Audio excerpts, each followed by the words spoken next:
I bet you didn't expect this from me, did ya? Well, since this kind of video has been getting pretty popular in the community, and I've been wanting to do more videos that use my voice, that aren't absolute cringe, I decided I'm going to give it a shot. And who knows, maybe this will lead to more videos like this in the future. Though, considering how much I procrastinate, that's unfortunately probably not going to happen. My initial plan was to do what Biffy did and do the matchup for every Smash Bros. Character idea. And while I may still do that, I wanted to be a bit more unique for my initial video of this concept. Also, come on, how am I going to come up with a better idea than Wolf vs. Tai Lung? It's impossible. So instead of that, I'm going to do the matchup for every character concept for another fighting game. One that I've really gotten into and really want to see on the show eventually.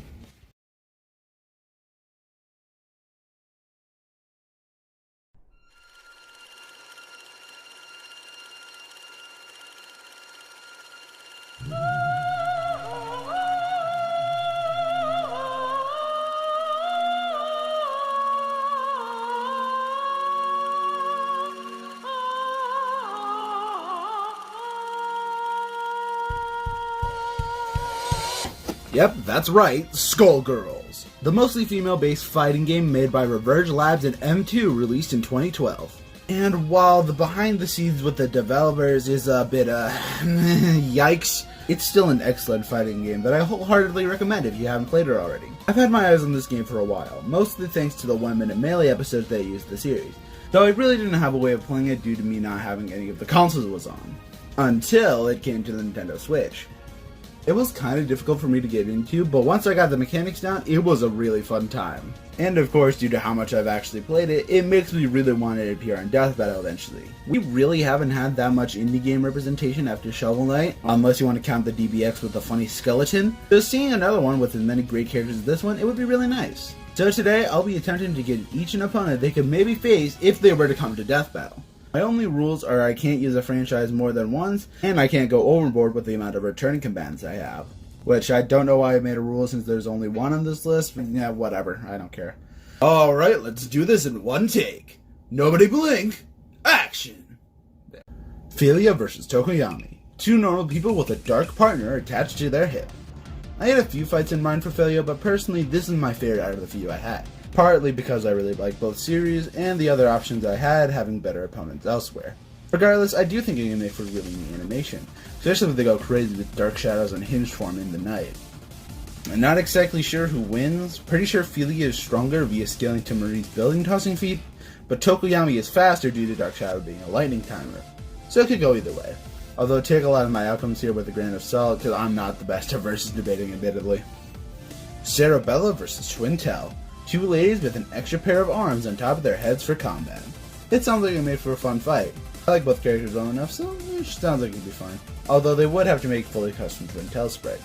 Although if Poe vs. Iron Fist and Steam vs. Star are anything to go by, it should be fine. I'd probably bet on Cerebella to win since I'm pretty sure the stats in Skullgirls are superior to the stats of ARMS on average. Peacock vs. Cuphead. Indie game characters based around classic cartoons. I really like both games, so obviously this one stood out among the other choices Peacock had, in my opinion of course. Although I will still say I still like Bendy vs. Cuphead a lot, and I'm fine with Peacock vs. BB Hood. And plus, with the arsenal and personalities these two had, it can make for a really fun animation. Maybe even with an aerial fight, I don't know. I'm pretty sure the general consensus is that Peacock takes it via higher stats, but I'm cool with whoever wins regardless. Also, Crossover X is doing a version on Hyun's Dojo, so that's pretty hype. Yeah, this is not in the script, but I wanted to say it regardless, so yeah. Parasol vs. Neo. Two deadly females who fight with parasols. For what I understand, this is actually a decently popular idea, though I'm not sure if it's the most popular for both, considering Toga and Harley Quinn exist for Neo. But hey, I'd be down for it if it actually happened. These two can make for a really cool fight scene with the versatility of parasols, well, you know. And Hush, along with Neo's semblance, could make for a really neat fight. Plus they had matching sprites thanks to Cross-Tag Battle, which is really cool. I'm pretty sure these two are equal in strength, but Neo's a lot faster, meaning she probably wins. Which is kind of disappointing, because I do like Parasol a lot. Misfortune vs. Buggy the Clown. Different death battles, kinda epic, not gonna lie, Wiz. Two treasure hunters who can separate their limbs at will after consuming a mythical object.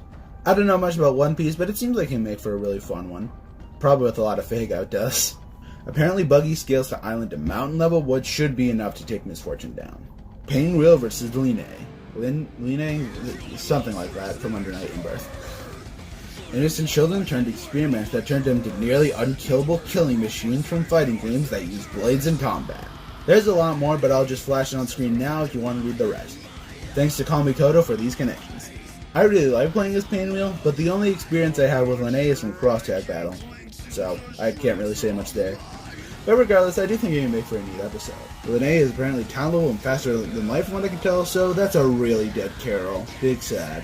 Oh, also, even though I'm not covering her in this video, I would really quickly like to mention Lene versus Annie, which I've seen floating around. Though I really don't have any experience with Annie, so I can't really say much beyond that. Valentine versus Frankenstein from Soul Eater. Insane medical personnel. Sure. I don't Soul Eater that much, but a friend suggested this to me when I didn't like my initial ideas for Valentine, so this idea it is. Sure. Berkshire Sign takes it if he scales to like a Maka, Corona, and Blackstar. You know, I probably should have made these sections longer, but I don't really know what else to say, so yeah. Double versus 12. Shape-shifting fighting game antagonists. Yeah, I know Double's more requested for Shang Tsung, but my one for franchise rule kinda screws that over. More on that next, by the way. And I know Seth also exists, but him versus Taskmaster sounds a lot better to me. Plus, 12 would be a really unorthodox pick for Death Battle among the Street Fighters we have yet to see. Unfortunately, from what I've been told, 12 does jack all in the story of Street Fighter 3, not scaling to any of the heavy hitters of the verse. So I think Double should take this. Squiggly vs. Scorpion. Undead fighting game characters who seek revenge for those who killed their families, and both having methods of making you GET OVER HERE! I wanted to stay away from returning combatants as much as possible, but this was the only Squiggly idea that really interests me. Sorry, Stevenco and Roddy Tops. But still, I think this one can make for a fun fight with their arsenals the two have. Maybe we could have Scorpion comment on Squiggly's Scorpion Tail like Vegeta and Shadow did. That'd be funny. I'm not sure who would take this normally, but I'm guessing if Death Battle were to ever do this fight, they would have Scorpion win, just based on the stats they gave Mortal Kombat characters in the past. Big Band vs. Vector the Crocodile. Musical Detectives. Not the best matchup out there, but out of the ones I had for Big Band, this is the one I like the most. Even though Nanan and RoboCop are pretty neat matchups as well.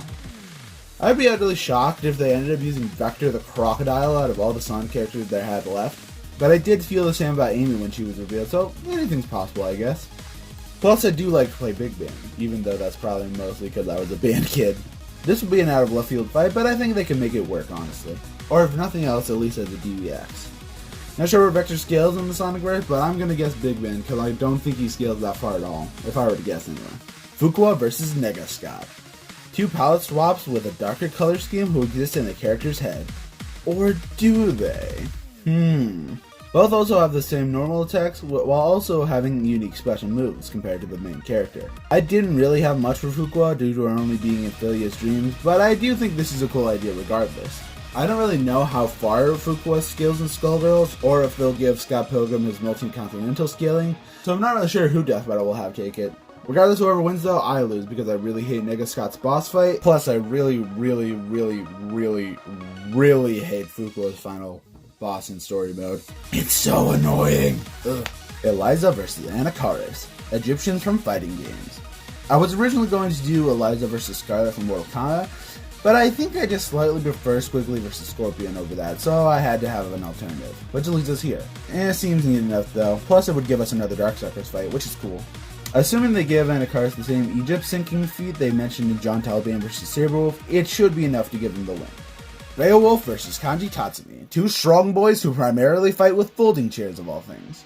Beowulf is my personal main behind Felia, so obviously he's one of the characters I want to see get in most. And because of a few friends introducing me to this match, I've really grown to like it, even though I actually haven't played Persona 4 myself, something I wish to fix eventually. I've heard a bunch of conflicting things from Persona stats, but I'm pretty sure the most concrete for it is mountain level, which is sadly enough to curb Beowulf into the ground. Big sad. You know, if I had a nickel for every match where a Persona 4 character beats a character I really like into the ground, I'd have 2 nickels. Which isn't a lot, but it's kind of weird that there's 2 matchups like that, right? Robo Fortune vs. Robo Kai.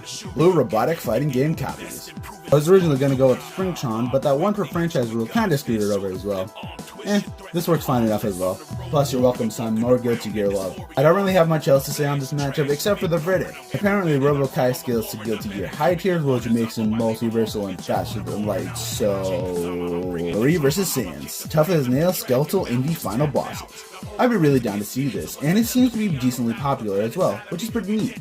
I don't think it's Sans most popular matchup, pretty sure Judge and Goro Sensei take those spots, but I do think it's Marie's most popular matchup out there. Plus, it wouldn't be that difficult to animate considering both tend to stay still during their attacks, just controlling bones to do their dirty work. Overall, I think it can make for a pretty fun episode. As for who wins, I'm not sure where Death Battle would put Undertale stat-wise, but I'm pretty sure the common consensus is that Marie takes it. And that's all the characters, for now anyway. Like I said earlier, I wanted to exclude Annie and Umbrella for now, just because I don't know much about them, and they aren't even in the Switch version yet, at the time of me writing this anyway. Darn you, why aren't you put them in?